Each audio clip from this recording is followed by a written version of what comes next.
And so what I want to hear about, because I think a lot of people are trying to do this, is how do you manage your corporate 9 to 5 and your, what people love to call like your side hustle, which I don't think of as that for you. So how does that work? How do you manage that? I think it goes back to being really clear uh, around what is that you want to do, right? In my case, both things are able to coexist because the work I do in my 9 to 5, it's related to this thing that I went and got an additional kind of skills and knowledge to be able to apply it.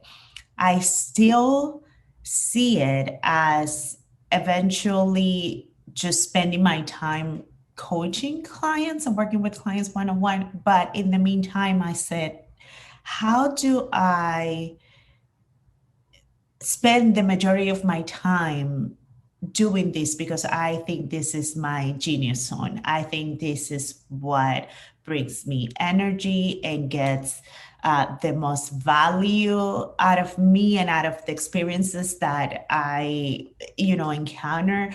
So I think in getting really, really clear, it was easier then to find the job description that I wanted to apply for that had those elements.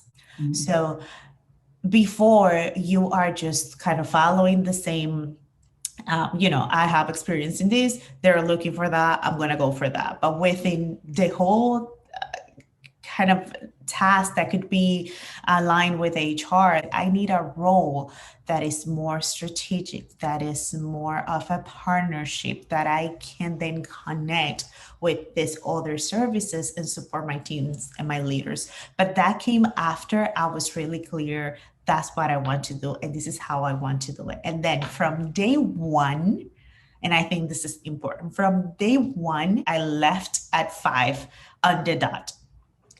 So you set the expectation clear. So, well, it's the first day, I'll stay. And then you start kind of stepping into that role that it was designed by somebody else. And then you just follow. I've been very intentional about setting my boundaries from day one.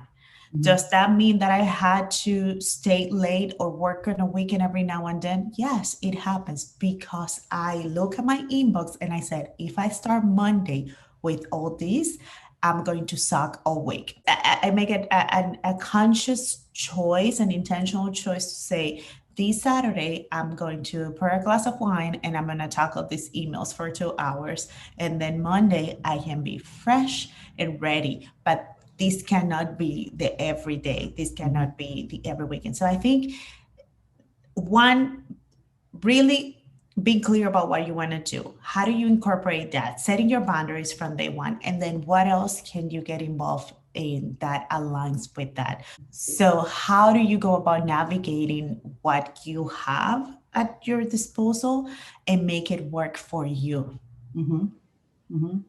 And so that's what I find really interesting is most people when I talk to them, and this is a generalization, but a lot of people when I talk to them, they they sort of resent their 9 to 5 job, and they are only want to focus on their side hustle, but their 9 to 5 job funds the opportunity for them to grow, their, and I want to find a different word from different phrase than side hustle because it's Um, really your passion. It's Funding really my your, dream.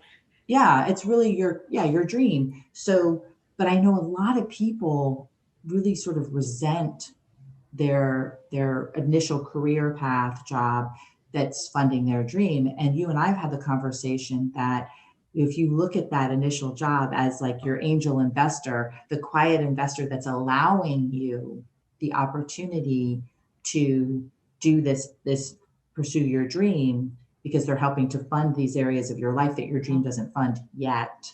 But I feel like you've even taken it a step further in that you have looked for the alignment pieces and you have said, this is who I am at my core. These are the values that I bring to who I am as Josabel.